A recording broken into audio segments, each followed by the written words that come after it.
Hello everyone, मैं हूं doctor शिखा और आपका स्वागत है मेरे यूट्यूब चैनल पे। फॉलिक एसिड सप्लीमेंट्स बहुत ही इंपॉर्टेंट रोल प्ले करता है किसी भी प्रेगनेंसी के आउटकम के लिए। इसके कमी से माता और बच्चे में दोनों में जो एडवर्स इफ़ेक्ट है वो देखा जा सकता है। फॉलिक एसिड सप्लीमेंट्स के बारे में बहुत लोगों को आइडिया नहीं होता है। कुछ लोग इसको इनफैक्ट प्रेगनेंसी में लेते ही नहीं है और कई लोगों को बताया भी नहीं जाता है इसकी इम्पॉर्टेंस के बारे में, इसे कैसे लेना है, कब लेना है। तो इस वीडियो में हम फॉलिक एसिड के बारे में बात करेंगे और इसकी क्या क्या इम्पोर्टेंस है, प्रेगनेंसी में क्या डोसेज रिकमेंडेड है, तो इन सब चीज़ों पे चर्चा करेंगे। ऐसी और इन्फॉर्मेटिव वीडियोस के लिए मेरे चैनल को सब्सक्राइब करिए ताकि जो भी नई वीडियो आए उसकी टाइम टू टाइम आपको नोटिफिकेशन मिलती रहे। ये वीडियो पसंद आए तो इसे लाइक और शेयर करना ना भूलें। तो चलिए स्टार्ट करते हैं।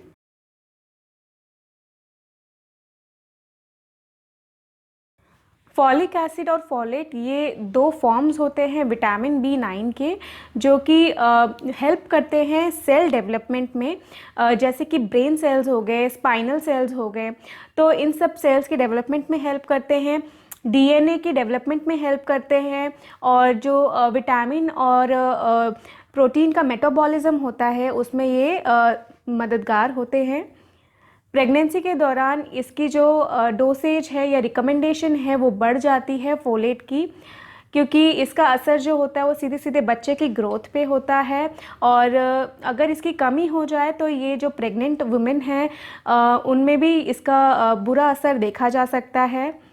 फोलेट जो होता है ये 13 विटामिन्स में से सबसे एसेंशियल विटामिन होता है, और फोलेट बॉडी में सिंथेसाइज नहीं हो पाता है। इसे हमें अपनी डाइट से इंक्लूड करना होता है या फिर कोई सप्लीमेंट्स हैं तो उसके थ्रू लेना होता है।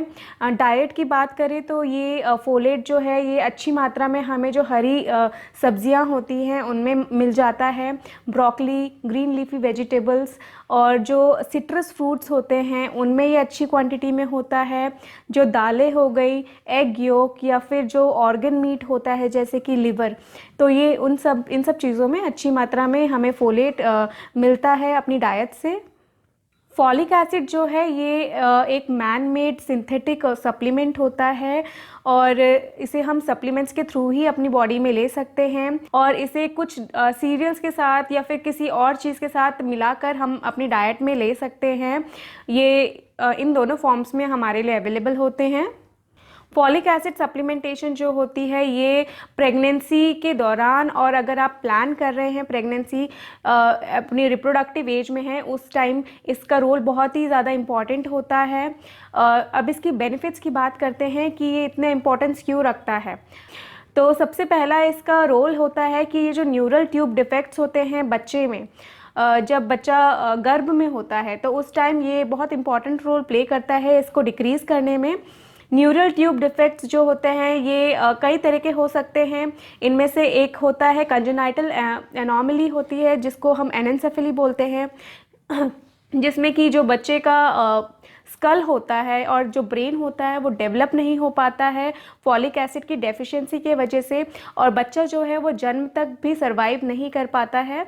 दूसरा इसका आउटकम है कि ये स्पाइना बिफिडा भी कर सकता है, जिसमें कि जो बच्चे का रीढ़ होता है, स्पाइन होता है, स्पाइनल कॉर्ड होता है, वो डेवलप नहीं हो पाता है अच्छे तरीके से, जिसके वजह से ये क्रोनिक जो कॉम्प्लिकेशंस हैं वो कर सकता है। ऑल्दो इसको सर्जरी से ठीक करा जा सकता है, बट इसके वजह से कई क्रोनिक कॉम्प्लिकेशन जैसे कि पैरालिसिस या फिर नर्वस कोई प्रॉब्लम कॉम्प्लिकेशन होना और डेवलपमेंटल डिले जैसी प्रॉब्लम्स जो हैं वो हो सकती है। सेकेंड, इसका इम्पॉर्टेंट रोल होता है मदर की हेल्थ पे। जो भी प्रेग्नेंट लेडीज़ हैं उनके लिए बहुत इम्पॉर्टेंट होता है। ये जो एनीमिया होता है प्रेगनेंसी के दौरान, इसके रिस्क को ये कम करता है। प्रेगनेंसी के दौरान एक फिजियोलॉजिकल चेंजेस होते हैं जिसमें कि जो ब्लड वॉल्यूम होता है वो बढ़ जाता है। इसमें प्लाज्मा और जो RBCs होती हैं, रेड ब्लड सेल्स, इन दोनों का वॉल्यूम बढ़ता है, बट प्लाज्मा का वॉल्यूम जो है वो RBC के कंपैरिजन में ज़्यादा बढ़ता है। एरिथ्रोपोइसिस यानी कि जो RBC की प्रोडक्शन होती है बोन मैरो में, उसके लिए 3 न्यूट्रिएंट्स का होना बहुत ज़रूरी होता है। ये है आयरन, फोलेट और कोबालामिन, जो कि एक विटामिन B12 होता है। तो अगर फोलेट की कमी होती है, या हम सप्लीमेंट्स नहीं ले रहे हैं, या डाइट में हम फोलेट रिच फूड नहीं खा रहे हैं, तो उसकी कमी के वजह से जो आरबीसी का प्रोडक्शन है वो हैम्पर हो जाता है। आरबीसी ढंग से बन नहीं पाते हैं। इसके वजह से आरबीसी की कमी की वजह से अनीमिया जो है ये माताओं को जो है इसकी दिक्कत हो सकती है। इसके साथ साथ इसका दूसरा रोल होता है कि ये मदर्स में जो पेरिफेरल न्यूरोपैथी होती है प्रेग्नेंट लेडीज़ में, यानी कि जो नर्वस दिक्कत है, नसों की जो दिक्कत है उसको ये कम करता है।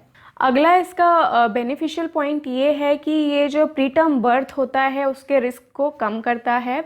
फॉलिक एसिड सप्लीमेंट्स जो होते हैं, बच्चे जो टाइम से पहले जन्म होता है, जिनका प्रीटर्म बर्थ होता है, उस रिस्क को ये कम करता है।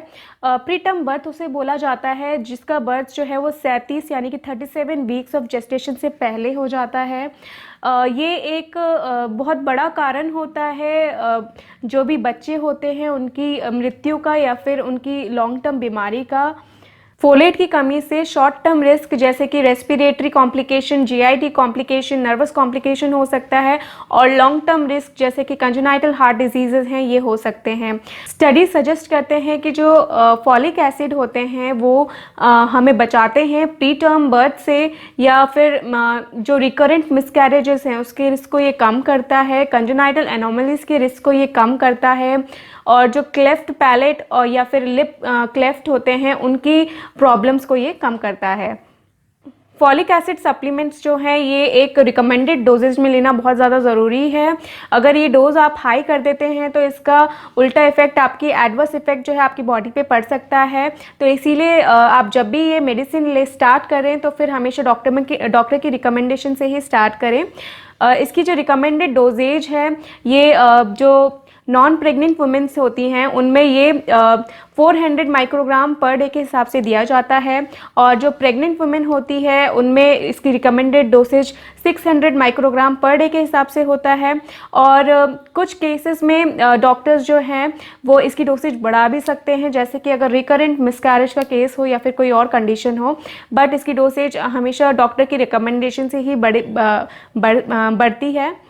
ये सब फैक्टर्स बहुत ज़्यादा इंपॉर्टेंट होते हैं किसी भी नॉर्मल प्रेगनेंसी के लिए, तो इन सब चीज़ों के बारे में पता होना बहुत ज़रूरी है। अगर आप प्लान कर रहे हैं प्रेगनेंसी का तो फिर ये आप सप्लीमेंट्स जो हैं प्लानिंग के दौरान 1-2 महीने पहले से ही कंटिन्यू आप इसको ले सकते हैं, और प्रेगनेंसी के बाद, डिलीवरी के बाद आप इसे कंटिन्यू कर सकते हैं through the lactation period. Her reproductive age की जो महिलाएं हैं या फिर प्रेग्नेंट महिलाएं हैं उनके हेल्थ में, उनके प्रेगनेंसी के दौरान उनके बच्चे के लिए ये फॉलिक एसिड सप्लीमेंट्स बहुत इंपॉर्टेंट रोल प्ले करते हैं। इसके लिए अवेयरनेस क्रिएट करना बहुत ज़रूरी है। इस वीडियो में इतना ही, मिलती हूँ आपसे अगले वीडियो में और इन्फॉर्मेटिव कंटेंट के साथ। Till then goodbye, stay healthy, stay aware.